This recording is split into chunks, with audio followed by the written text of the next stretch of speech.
What is good, Josh on this one game, man? Back with yet another reaction video. Today, we are back with another Naruto ranked and explained video. This is the best Naruto villains ranked and explained.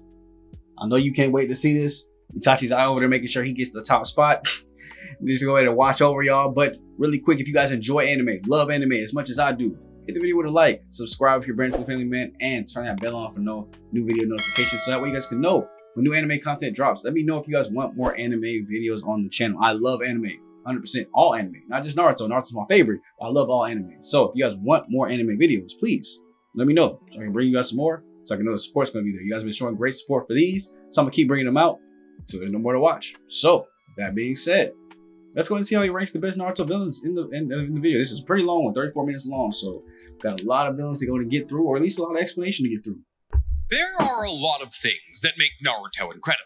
The fights, the character development, the dynamic between all of the characters. But genuinely, if I had to sit down and say that there's one thing that separates Naruto from all other anime, I would say it's the villains. See, because while Naruto does have a myriad of incredible fights, and it does have some of the most compelling and interesting character development arcs in all of TV and anime history, really when it comes down to it, the thing that separates Naruto from the chaff is its villains. Whether that be Danzo sticking his grubby hands in all the affairs of Konoha to lead to the Uchiha massacre, Itachi traumatizing Sasuke early on in his life by killing the entire clan, but then later being revealed to be a good guy the entire time, or Nagato trying to dispense as much pain onto the world as possible so that everybody could be united through that shared feeling. Really, when it comes down to it, every single villain in Naruto is not only incredibly compelling, but also very unique, as some are broken heroes, some are victims, and some are just straight up evil. And while their backstories, motivations, and powers might differ, they all serve one collective purpose, and that is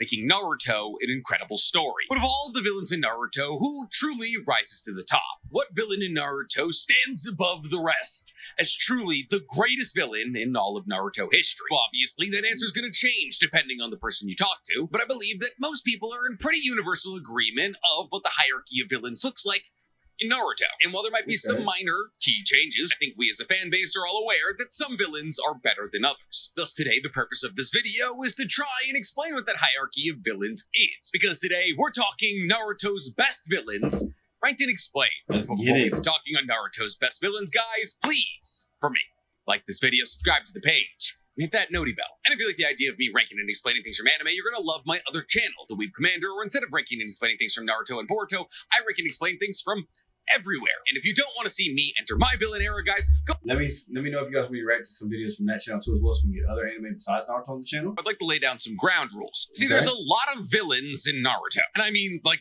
a lot of villains. There's the entire Akatsuki, there's the Seven Swordsmen of the Mist, there's the Sound Village 5, and if I'm doing my math correctly, and quite honestly, I may not be doing my math correctly, that alone is 22 villains. And mind you, there's still probably about 8 to 10 other important villains outside of those groups. So in today's video, we're going to try to avoid members of the Akatsuki, and we're going to keep the list to only important bad guys. See, because well, obviously the Seven Swordsmen of the Mist have played a massive role in the history of Naruto. To the story of Naruto, they're objectively not all that important, especially when you consider the fact that 6 out of 7 of them were killed by Might Guy's dad. And while I would love to get into the weeds about how much like 2 of them were important. Kisame, with, you know, I guess he wasn't technically there, he just took the sword, and then Zabuza was pretty important though. It was a better character than Fuguki. That would bore me and you. But Nick, why are you avoiding the Akatsuki? They play an incredibly important role in the history and story of Naruto. You're right, but they also kind of deserve their own video. So one day, possibly one day soon, we'll do a best members of the Akatsuki ranked and explained. Listen, when a list gets beyond 15 entries, the video gets to be about 45 minutes. And concerning the fact that somebody's going to be leaving America for about 5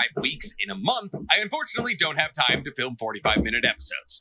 I know, but if you want to sit down the love of my life's family, who are Chinese, and tell them that I won't get to spend my first ever Lunar New Year with them because you guys need 45-minute episodes, then please be my guest. And like I said, the Akatsuki deserve their own video. Anyways, I wonder what that's like. See, that's why I need me a foreign bank.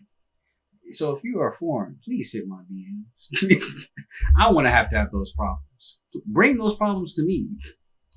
Onto the list, because while I know I said I wasn't going to include groups on this list, coming in at number 9, we have the Sound Village 5. But here's my caveat. They all exist on the list together. See, because while Tayuya and Kitamaro and Sakon and Ukon had such commanding screen presence, let's be real, they'll always be viewed as a package. And while Kimimaro is the one member of the Sound Village 5 who could be considered a separate entity from the Sound Village 5, that's favoritism. And we don't do that on this channel. Yes, we do. So if you want to consider the Sound Village 4 as our 10th entry and Kimimaro as our 9th entry, then be my guest. In fact, that probably would have been pretty smart considering the fact that we have 9 entries on this list, and that's insane. Now, technically, the Sound 5 doesn't exist, or at least by the time that we're introduced to them in the Naruto universe, they don't exist. Which is why by the time of the Sasuke retrieval arc, they're known as the Sound 4. However, because Kimimaro does end up being involved in the Sasuke retrieval arc, I usually refer to them as the Sound 5.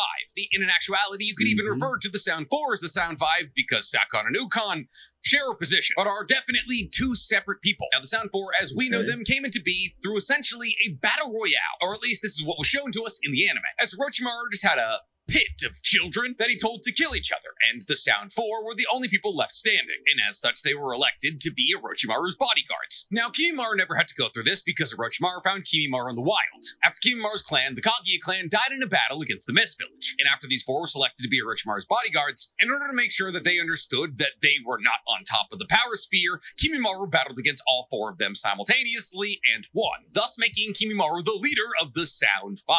However, as Kimimaro's mystery chakra illness got worse and worse, he had to step down as leader, which is when Sakon and Ukon decided to step up as leaders, making what could either be considered the Sound Village 5 or 6, depending on how you consider Sakon and Ukon the Sound Village 4 or 5. And a lot of people don't know, but Kimimaro was involved in the Sound Village 5 basically up until the Konoha Crush arc, because once again, we saw in the anime, the Sound 5 helped Orochimaru in the assassination of the 4th Kazekage, Rasa. It wasn't until after this assassination of Rasa that Kimimaro came down with his mystery illness, and therefore Kimimaro was truly only a couple of weeks away from being involved in the Konoha Crush arc, which gives us some perspective as to how fast his mystery illness moved. Now, obviously, the Sound Village 5 are minor antagonists in the Konoha Crush arc and to the major antagonists in the Sasuke retrieval arc, but even though they're around for pretty much half of the important episodes in Naruto, they really failed to leave as lasting an impression as all other villains in Naruto and Shippuden. See, because while all 4 of them are incredibly intimidating and they pushed the Genin team that was chasing after Sasuke to their absolute brink, they are somewhat forgettable, but they're not all equally forgettable. See, ain't that the crazy part too? They pushed Gennings. Imagine if they had sent for Chuny. That would have been on mollywhopping them. They pushed for Guinea. The problem with the Sound Village 5 is that they're all dependent on the curse seals that they received from Orochimaru. So they have basically the same transformations, being able to enter their version 1 curse seal mark mode and their version 2 curse mark seal mode. And we saw these same transformations with Sasuke later down the line. And while there's nothing wrong with these transformations, as they looked cool and they made them all more powerful, unfortunately it did kind of make them all meld together. But even with that being said, there are members of the Sound Village 4/5 who stick out way more than others. Obviously, Kimimaro is the most memorable out of all of the Sound Village 5/6, as Kimimaro Shikatsumiyaku was something like we had never seen before in the Naruto universe. And on top of this, Kimimaro was involved in one of the greatest fights in Naruto history, Drunk Lee versus Kimimaro. Not to mention that Kimimaro had been brought up as a genius child who was going to be the perfect vessel for Orochimaru. And he lived up to that hype as he was able to battle against Lee and Gaara simultaneously. And Gaara, up until this point, had seemed all but undefeatable. Yet Kimimaro, just with the ability to make his bones leave his body, was able to battle against Gaara and Lee simultaneously. And when you take all of that in consideration, side by side with the fact that Shikatsumiyaku is just sick looking, I mean, the man can make a spine sword, then yeah, you're gonna get a very memorable character. But unfortunately, when it comes down to it, with the other Sound 4, the reason that they're memorable is because of the battles that they were in with their respective Genin, or Chunin if you're Tayuya. And genuinely, the sickest moments of those fights come from the good guys. Whether that be Tamari cutting down an entire force with her weasel summoning, Choji's first ever butterfly mode after eating the red pill, or Nechi killing Kitamaro with a gentle fish strike through his own strength. Well, none of the Sound Village 5 are truly all that forgettable. When it comes down to it, the reason that they're remembered is because of the people they were fighting, as pretty much every single fight in the Sasuke retrieval arc was a coming-of-age fight for the person involved in it. And thus, when it really boils down to it, the Sound Village 5 were kind of just stepping stones. So they get last place on this list. And coming in right above last place at number 8 is the final boss of Naruto Shippuden, Kaguya. But Nick, you often talk about how Kaguya wasn't as bad for the story as people say she was. And I do say that, because Kaguya probably gets more hate than she deserves. While I do think that the final boss of Naruto should have been Madara, and after Madara was defeated, Kaguya should have taken over his dying body, Kaguya herself isn't actually a bad character. She just gets a lot of hate as a villain because of the circumstance in which she was introduced, which was objectively the wrong circumstance. But hey, Kishimoto wanted to wrap up the story in 700 chapters exactly. Couldn't make it longer to make sure that Madara got an actual good ending. Because sure, while the introduction of Kaguya does basically turn everything we know about the Naruto universe onto its head, as we learn about the beginnings of the Naruto world and Kaguya descending down to the world looking for divine trees and chakra fruit. We learn about her falling in love with human. We learn about the humans falling out of love with her using infinite Tsukiyomi on the entire world, eating a chakra fruit, gaining chakra, having children, introducing chakra to the entire world through the medium of Hagoromo and Hamura, being sealed by Hagoromo and Hamura, Hagoromo going on to be the sage of six paths, Hamura going on to live onto the moon, and then eventually create Toneri. And sure, while a lot of this is rushed and feels like jargon comparatively to the rest of Naruto's story, Kaguya herself is a pretty compelling villain, an alien who descended down to the worlds and fell in love with somebody there and tried to live amongst them. However, after showing humanity just how powerful she was, most specifically showing Tenzo, her husband, just how powerful she was, humanity turned on her, and thus she turned on humanity. Then led her to become instantly resentful of the two children she had with humanity, who represented the only people on Earth who ever had the chance of being able to defeat her, and thus she started a months-long battle against those two sons. But the circumstances in which Kaguya was introduced really do mire just how cool of a villain she is. I mean, she is essentially the god of Earth, the person who was able to introduce chakra. Not to mention that she also has a myriad of incredibly sick abilities. She has the ability to rip parts of dimensions and pull them to her current location. She has Ashal-killing bone, a Kikimora that allows her to turn anything her bones hit into dust. To do the first ever infinite Tsukiyomi, she quite literally opened a dimensional rift in the sky because Earth didn't have a moon yet. Not to mention she is quite literally the only female antagonist in Naruto of any worth whatsoever. Outside of the Akatsuki, Konan is also really cool. But when it really comes down to it, in canon, there's only 4 female villains, and those would be Kaguya, Konan, Karin, and Toyuya. For some reason, Toyuya decided to not start her name with a K, so I guess she's not a member of the Kardashians. So even though the circumstances in which Kaguya was introduced weren't great, I still think she's a cool villain. However, unfortunately, against all of the other villains in Naruto, she doesn't stack up all that high. And yes, I put her even lower than our number 7 spot, because coming in at number 7, we have Kabuto. See, on Kabuto is better than Kaguya. I almost called her Kaguya. Kaguya? Wow. Hold on, I'm trying to think. I mean, I guess it depends on how you think about it. Like, are you talking about like impact to? I think he did say that. I mean, obviously we're talking about impact to the show, lasting longevity. I still think Kaguya was a pretty interesting, especially once you finally learned about her. I guess maybe it's more so with Boruto knowledge. Like now we know more about the Osuki. She kind of stands out a little bit more if you just stopped at Shippuden. I guess I can see it. I mean, we only had her for what, like 5, 6 episodes, but I mean, still, Kabuto's been actually a villain since Naruto. It was just him, the Snake Cage form that he showed was the end of it, but Kabuto has been a villain from beginning to end. Actually, we thought he was a friend at first, then became a villain. We watched Naruto beat him for the first time, watched him talk very cocky over the years, and then take over Orochimaru's spot finally. I'll agree with you for now. I'll rock with it. On this page, we had a long-standing beef with Kabuto, and to this day, he's still one of my least favorite characters in all of Naruto. However, after we did a you-know-nothing on Kabuto, I softened up to him a little bit. Doing a deep dive on his character and his motivations made me realize that he's actually a deeper character than I originally thought. An orphan who was found on a battlefield by a woman by the name of Nono, raised in the Konoha orphanage alongside all the other children of war. Found with a head injury, he had no memory of his past life, and thus the orphanage was the first place that Kabuto was ever able to make memories. However, unfortunately, the now most important person in Kabuto's life, Nono Yakushi, was an ex-member of the Root. And while Nono treated patients with her medical ninjutsu that she learned from her days in the Root to fund the orphanage, it wasn't enough money, but it did teach Kabuto a lot about medical ninjutsu. And because Danzo knew that Nono didn't have enough money but wanted to fund the orphanage, Danzo decided to threaten the orphanage's funding if Nono didn't turn over one of her orphans. To enter the Root, that is. And Kabuto, hearing this, decided to join the Root, where eventually he would come across an enemy combatant in Iwa while spying there. And after cutting her down, he realized that Iwa nin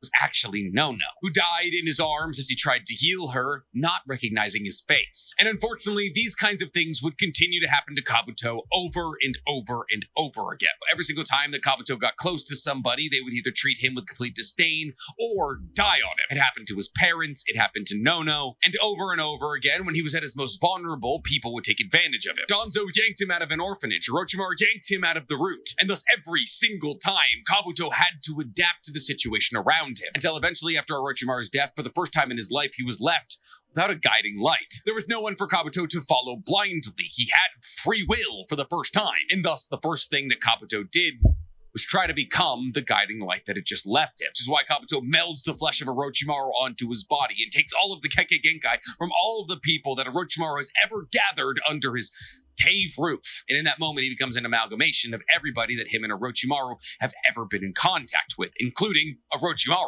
And it's in that moment that Kabuto becomes a physical representation of his lack of ability to be his own person. And thus, while every single time the Kabuto comes on screen, I get infuriated, that's the mark of a good villain. Kabuto has been around since the Chunin exams. He managed to defeat Tsunade, sort of. He's the first person that Naruto ever hits a Rasengan against. He's the reason that Madara is in the 4th Great Shinobi World War. While his on-screen presence might be infuriating, he is absolutely one of the cogs that turned the wheel that was Naruto. Not to mention, his Dragon Sage mode is kind of sick, as not only is he a Snake Sage with the ability to breathe life into inanimate objects, but he also has all of the Kekkei Genkai of the members of Taka and the Sound 5, which makes him a rather formidable opponent for Itachi and Sasuke at the same time. So love him or hate him, Kabuto is unfortunately an integral part of the tapestry that is Naruto. And while he's probably more integral than the next entry on our list, I just like the next entry on our list more. Because coming up at number 6, we got Zabuza. Like I said, I'm aware that Zabuza... If we're going on pure memory base, out of respect, Zabuza gotta be this high. Actually gotta be higher. Zabuza is in Naruto for less than 20 episodes, as by the end of the Land of Waves arc, the quite literal first arc of Naruto, he's dead and gone. And while he does come back through the medium of Edo Tensei in the 4th Great Shinobi World War, it's not for long and it's not that important. But here's the thing. While Zabuza might not have spent much time in the story, he is the reason the story got to be as long as it was. Because while sure, Kabuto probably played a grander role in the plot of Naruto, I would argue that Zabuza played a grander role in the continuation and popularity of Naruto. That is to say, if you were to cut Kabuto out of Naruto's story, I think Naruto would be fine.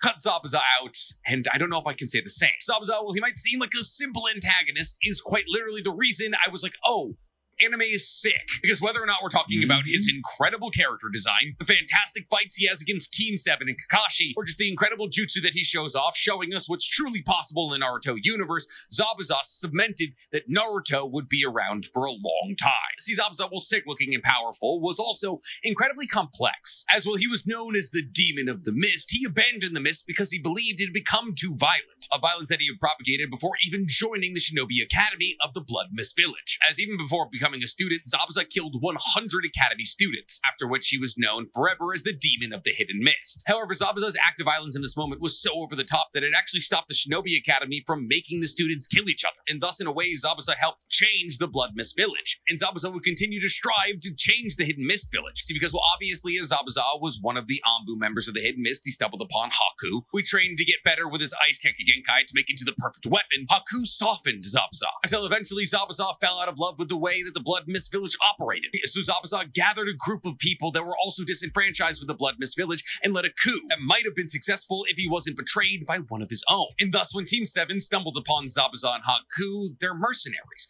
doing anything they can to survive. And it's over the course of Team 7's battle against Zabuza that Zabuza begins to realize that the reason that he's surviving is for Haku, which is an incredibly humanizing moment for somebody known as a demon. Zabuza's character development arc is done so masterfully that honestly, classes should be taught on it. And it set the pace for just how truly incredible Naruto's villains would end up being. But unfortunately, because he dies a 10th of the way into the first part of Naruto, it's hard to put him much higher than this, as other villains just have more opportunity to build out their backstories or do villainous things. And a great example of somebody who had plenty of time to be a villain is our next spot. Because coming in at number 5, we have Obito. Yeah, Obito's only halfway up the list. I don't think he's that great of a villain. Listen, while I do believe that Obito is massively misunderstood, as a lot of people believe that the entire reason he started the 4th Great Shinobi World War was Rin's death, which it wasn't, I don't think Obito's as complex a character as people give him credit for, at least within the confines of Naruto. To say that it's not would be to say that if Ren was still alive, he would still have caused the war. You mean to tell me if Ren stayed alive and he still saw all the death and bad stuff that happened, he would have left the leaf still and started the war? That's the only reason why I say it's her fault. Because I don't think that if she's still alive, he starts the war at all. That's how I look at it, as what was the deciding factor. Not, oh, well, that was just part of it and he went out and saw other stuff and that's really what made him. No. He could have saw that other stuff and Ren be alive and he would have not stopped the war. Ren could have been dead. He not saw that stuff and he probably still would have started the war. Especially being tutored by Madara after seeing that. You heard him say in that moment, like, this world is hell, like, I don't want to be here no more, all this type of stuff. Like, he would have probably eventually at least kept being evil. Maybe not started a war. Maybe that other stuff helped the war start, but he still would have been evil and a villain. But if Ren's still alive, none of that happens. If he had came up there and saw, oh, Kakashi's protecting her, great, let me help, he would have left back to the leaf. My boy would have went happily, walked his happy behind right back to the leaf, Hashirama cells on his body, and then the questioning from Danzo probably got killed by Danzo. But, or been in the root, you know what I'm saying? But either way, the fourth war would not have started. Obito's motivations are very hard to separate from a lot of other villains' motivations in Naruto. Like, yeah, you fell out of love with the way that the shinobi system worked, and now you want to break it down to the medium of the fourth great shinobi world war.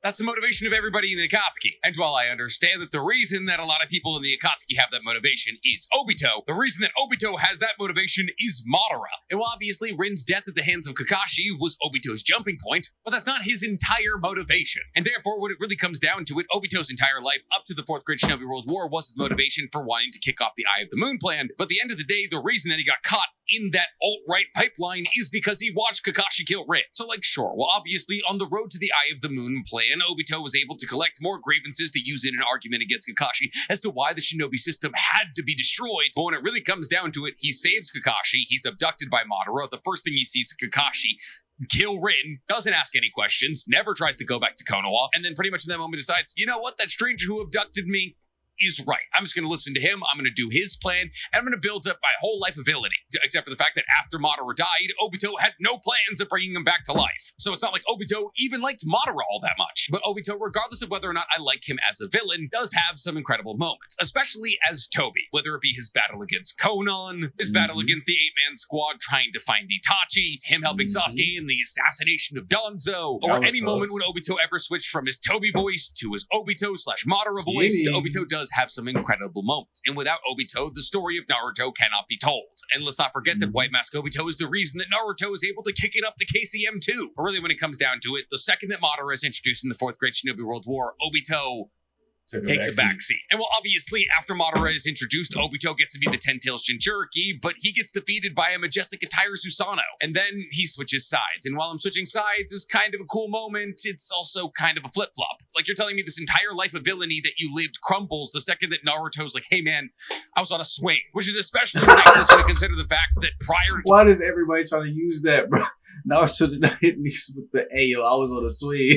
Talking to Naruto, he had talked to Kakashi, his best childhood friend, that swing for a fair amount of time. Villains. And one can make the argument that the fight and subsequent conversation with Kakashi broke down a couple of the walls so that Naruto could truly break the dam. But I don't really love when villains flip-flop. But I don't really want to use the flip-flopping thing against him because I do believe that Obito gets his justice. As Obito obviously sacrifices himself to save Kakashi's life against Kaguya's Ash-all-killing bow, which I do believe is a good conclusion to his arc. So points for being important, points for being funny as Toby, points for cool fights as Obito, like his battle against Konan or White Mask Obito versus Naruto, a points attracted for becoming the second antagonist as soon as Madara was reintroduced, points deducted for not having the greatest motivations of all time when it comes to villains in Naruto, and points deducted, but once again added on for flip-flopping, but also having a good end to his story. Which all in all leaves us with a thumbs up. He's fine. He's not my favorite. Genuinely, I think as a villain, he's a little bit overhyped. But you know who I think is underhyped as a villain? Our number 4 spot, because coming in at number 4, we have Orochimaru. Man, I feel like when people talk about their favorite villains in Naruto, Bro, this man's theme song caused me chills. And I wasn't even in the show. When you would hear that, I don't even know how to, I really don't want to do this. I ain't even singing. But maybe I'll try to add it in if I can find it. I'll add it in over the background of this right now, bro. But like, his theme song sent chills down your body when it came to that first moment when Kakashi was sealing that thing on Sasuke's neck and hit him with that, don't come any closer. Either we both gonna die here. And Orochimaru said, you want to kill me? Now's your chance. to take it, and then stood there, gave him a 5 count. All right, and then just walked off clean. Walked right past his sensei. Oh yeah, I'm in here doing test subjects, killing kids. Yeah, I'm gonna leave now. I'm gonna go to my other hideout. If you wanna kill me, now's the time to do it. Walk out this door. Got the sensei, catch you on the flip side, and kept it moving. No one ever brings up Orochimaru. And sure, it's because he's creepy and he kills children, but it's not like he's a protagonist of the story. Orochimaru is one of the most complex characters in all of Naruto, point blank period. An orphan brought into Konoha and raised by Hiruzen. A child genius acting as the foil to Jiraiya. A war hero of the second and third Great Shinobi World Wars, where he realized the true horror of the shinobi world. More specifically, he realized that without the knowledge of all things jutsu, that he wouldn't be in control. See, the straw that breaks the camel's back that is Orochimaru becoming evil is the death of Tsunade's little brother, who was on Orochimaru's Genin team. And it was in that moment that Orochimaru realized that if he knew more about jutsu, he would have been able to save him. And thus Orochimaru commits himself to trying to learn everything there is to know about jutsu. However, the commitment to the bit here is a little bit too strong, as Orochimaru goes through any means possible to try and learn everything there is to know. And thus, somewhere along the way, Orochimaru loses themselves, doing human experimentation on children to try and reactivate Hashirama's wood jutsu. However, all the while Orochimaru is doing this, they're still battling for Konoha, to the degree at which when Hiruzen was electing a 4th Hokage, Orochimaru was in serious contention. However, Hiruzen, apparently a good judge of character, decided that Minato would be a better fit. And if you want to say that you can't tell the story of Naruto without Obito, then you definitely can't tell the story of Naruto without Orochimaru. Because without Orochimaru, the entirety of part 1 of Naruto, which is the better part of Naruto, does not happen. The Chunin examines Orochimaru is truly the biggest bad, placing a curse mark on Sasuke as he identified him as a potential perfect vessel. The Konoha Crush arc is entirely orchestrated by Orochimaru, who manages to kill the 3rd Hokage, one of the strongest men in the history of Konoha. The Sasuke retrieval arc is because Sasuke is trying to get to Orochimaru, and Orochimaru is the entity that keeps Sasuke separated from Naruto for the majority of the show's runtime. On top of this, Orochimaru is instrumental in making Sasuke strong enough to kill Itachi. All the while, Orochimaru was mastering jutsu people didn't even know existed, not to mention running from Jiraiya and the Akatsuki simultaneously, successfully. I mean, Orochimaru went toe-to-toe with Sasori's 3rd Kazekage puppet with the Edo Tensei version of the 3rd Kazekage. They've survived 2 separate clashes with Itachi. They were such a threat that Sasuke knew that they would have to kill Orochimaru while they were weakened. And without Orochimaru, the 4 Hokage don't come back in the 4th Great Shinobi World War, which means no Minato and therefore no Naruto. Because if we'll all remember, Minato is able to extract his half of Kurama and put it inside of Naruto, which keeps Naruto alive. And while some could make the argument that Orochimaru flip-flopped, they objectively didn't. Orochimaru gets sealed with the Sword of Totsuka, comes back at the beginning of the 4th Great Shinobi World War. Sasuke, at this moment, is way more powerful than Orochimaru. Sasuke then says, hey, I prepared you a new White Zetsu body that'll keep you alive forever. All you gotta do is use Edo Tensei to bring these 4 Hokage back to life. And now, while Orochimaru does technically do their research with the backing of Konoha, it's not like they've gotten less evil. Mitsuki is a human clone, and there are dozens, if not hundreds, of Mitsukis. Not to mention that Shin Uchiha, one of the first antagonists of Boruto, is of Orochimaru's creation. So they've never changed, they're never going to change, and they've only gotten way more powerful with the years. And that's why, to me, Orochimaru is one of the most important and coolest villains in all of Naruto. But I would still be a fool to put Orochimaru above our number 3 spot, because coming in at number 3, we have Nagato. Ooh. So let's try to guess. Obviously, Madara's got to be one of the top 2. Is it Danzo? Those are only the 2 people I could think. Those are literally the only 2 people I could think of. Enemy-wise, that's not an individual member of Akatsuki, not a 7 Deadly Swordsman. I mean, y'all let me know. I'm just playing prediction devil advocate right now. Said you hated it when the villains turn good. I do, but Nagato is an exception. But Nick, why is Nagato an exception? Because Nagato never wanted to become a villain, so switching was only natural. Nagato is the perfect example of what happens when you push somebody until they break. In essence, Nagato is supposed to represent what westernized cultures refer to as terrorists. And while most people can absolutely agree that terrorists are usually in the wrong, what people tend to ignore when saying this rhetoric is how the terrorists came to be. So did these terrorists wake up one morning and decide, oh, I want to flatten Konoha? No. That's not what happened. What actually happened is that at one point, Nagato was leading an incredibly peaceful Akatsuki, whose entire goal was to raise enough money and grow enough power so that they could unify the Hidden Reign and spread world peace, until eventually a much more powerful nation realized that if that nation unified and became powerful, it would pose an actual threat to us, and therefore they decided to pit the Akatsuki versus the standing government of that nation so that they would cannibalize each other. And surprise, surprise, they did exactly that. However, the Akatsuki, not being stupid, realized that Konoha was responsible for killing not only some of their friends, but also destroying the dream that they all had together. And thus the Akatsuki got radicalized by an outside factor known as Obito. And thus Nagato, who by the way has a much more compelling reason than Obito to be upset at the way that life has gone for him, decides that he still wants to unify the worlds, but now through a different means. Because while the original iteration didn't necessarily have a way that they were going to bring about world peace, Nagato realized that if everybody on Earth knows what pain feels like, they'll never want to go through pain again. And while the dueling of that pain seemed to be heavily focused on Konoha, and to me at least is a thin, failed rationalization of a revenge plot, it's still a compelling and unique motivation that makes sense within the confines of the character, because not only was Nagato an orphan who watched his parents get cut down, but he was also bestowed a power that he didn't fully understand, was ultimately kind of abandoned by Jiraiya, and then was forced to kill Yahiko, quite literally his closest friend, all while trying to accomplish, and I'll remind you of this, world peace. So yeah, he got kind of pissed. And can we blame him? Konoha aren't the good guys. Never have been. And while what Nagato did in the second iteration of the Akatsuki was objectively very bad, he started to do those very bad things because a very powerful nation, Konoha pushed him to his breaking point. Because no human wakes up in... Y'all ain't about to get me on this channel. I just laughed. I ain't say I'm the messenger. Goes, Oh yeah, let's go squish an entire city. without a fair amount of somebody poking them in that direction. For those of you who don't know, America armed the Taliban. They were a freedom fighting force in the Middle East when Russia was engaged in what was essentially their Vietnam War, and thus to undermine Russia without actually fighting Russia, we essentially treated the Taliban like we're currently treating Ukraine. And then we got real grumpy when they wouldn't give us our guns back. So yeah, Konoha is America.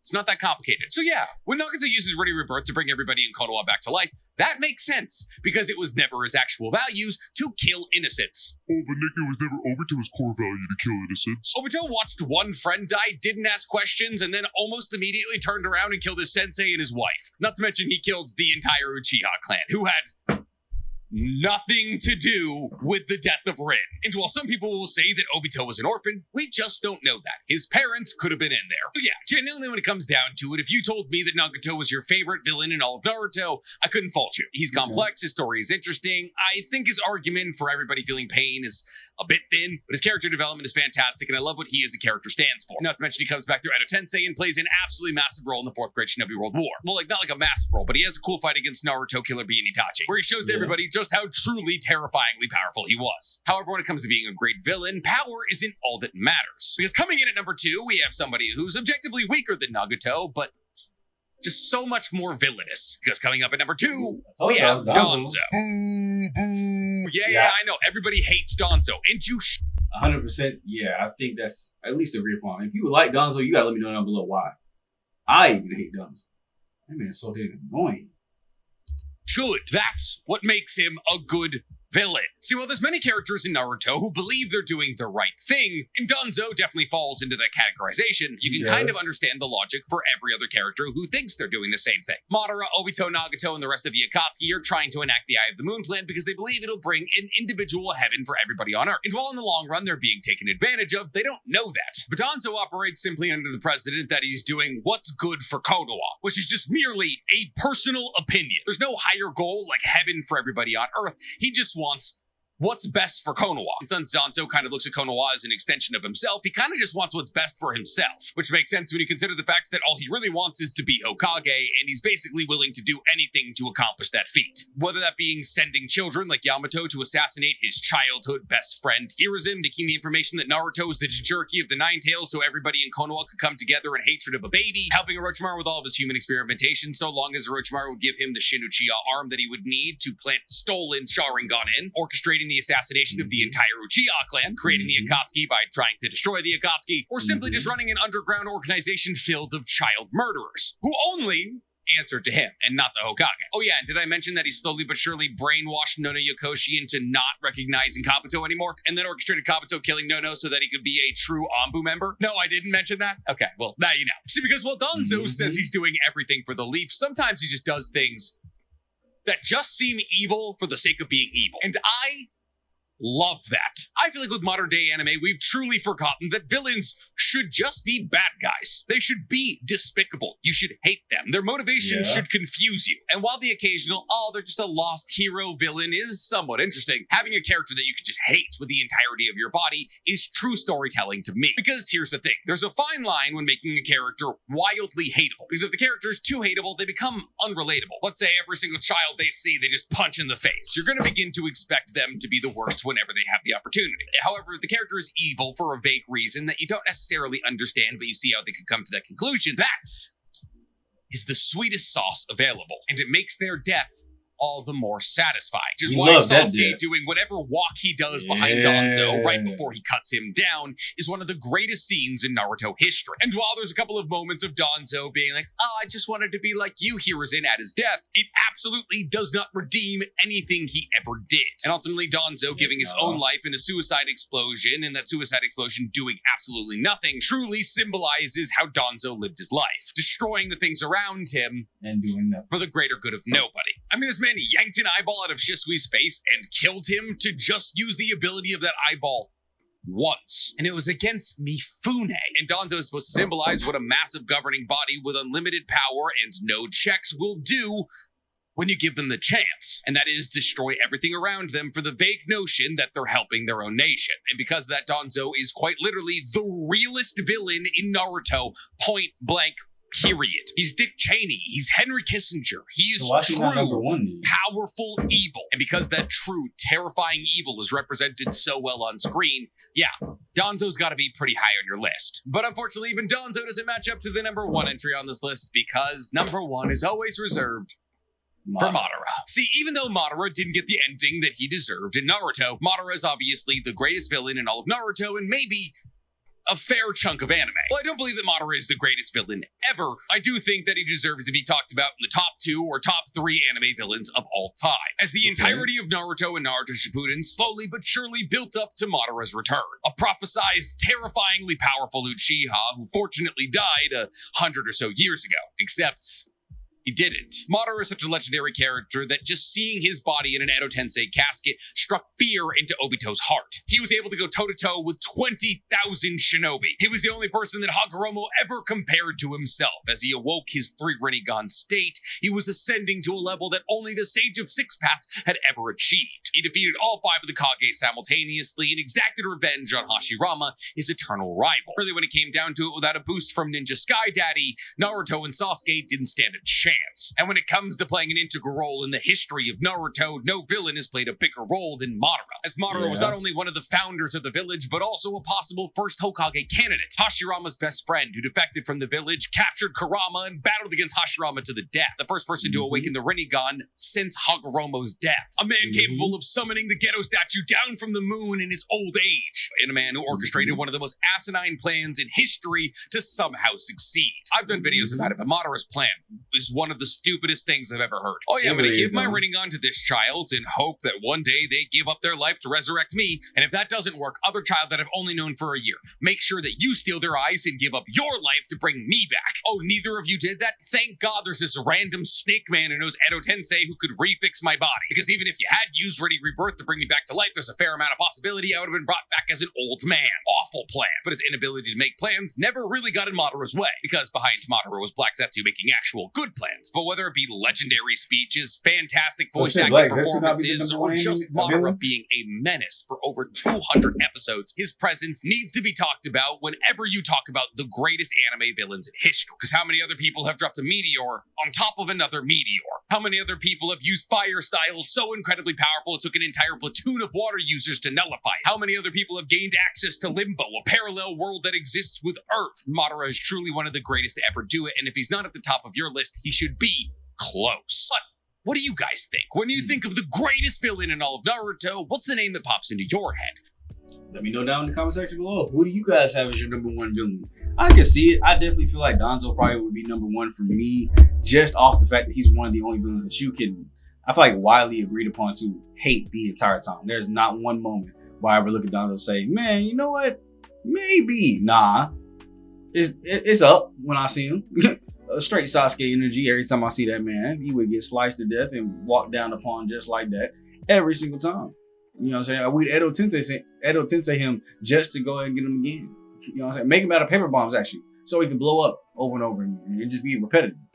That's what we would do to Danzo. But let me know down below what you guys think. Who is your best villain in the Naruto universe? Because do y'all think that he should have been added? Like Black Zetsu, should that have been added as a villain? I mean, he was making all the plans behind the scenes while Kage was going. I know it's just Kage's will, but you think he should have been cracked the top 10 list as just his own entity? Because he really directed him. You talk about there's no Naruto without a certain character. There's no Naruto without Black Zetsu. Because if he had not, defected from his mom and then like made the whole plan to get her back onto the, you know what I'm saying? Like he orchestrated everything. He caused Indra to go rogue, Madara to go rogue. I mean, he didn't touch Sasuke at all, but he watched over the Akatsuki and helped make sure that they were going right. Probably was part of why Kabuto was able to go ahead and bring back, probably helped Kabuto find Madara's body so he could bring him back because he knew Obito wasn't going to. I mean, there's a lot of things that Black Zetsu played a part in. I think that he could have been on that list and probably should crack top 3 if he does. Now, for me, my top 3 is definitely probably Orochimaru, Danzo, and Madara, no particular order. Now, if I'm adding Black Zetsu, I'll put Black Zetsu slightly above Madara then. I'd have those 3. But Orochimaru is definitely still number 1. The fact that he still has yet to even change, and we really don't even know if he's evil. He's just trying to learn all jutsu. He's going to do anything he can to do it. So he just has his own goal. He's just going to go get it. Now, if it's evil to you, cool. But it's good to you, cool. He don't care. He's just here. Danzo, he's doing whatever he can for the Leaf. He don't care if he thinks it's good, bad, whatever. He's going to do what he thinks is right for the Leaf or himself. Straight track mind. Black Zetsu doesn't care if he thinks it's good, bad, or evil. He's going to do whatever he can to get Kaguya back on the planet. Boom, straight track mind. That's what I love. Like nobody deviates and moves around. All 3 of them just have straight mind. Don't care if you think it's evil, good or not. But let me know what you guys think of it down below. We'll go ahead and have a conversation about it. I'll catch you guys in the next one. With me, boy Sean, Smooth, Black Hokage, Black Avatar, King Leo, Naruto, Itachi, and we gone. Catch you guys next time, man. I'm gone. Peace.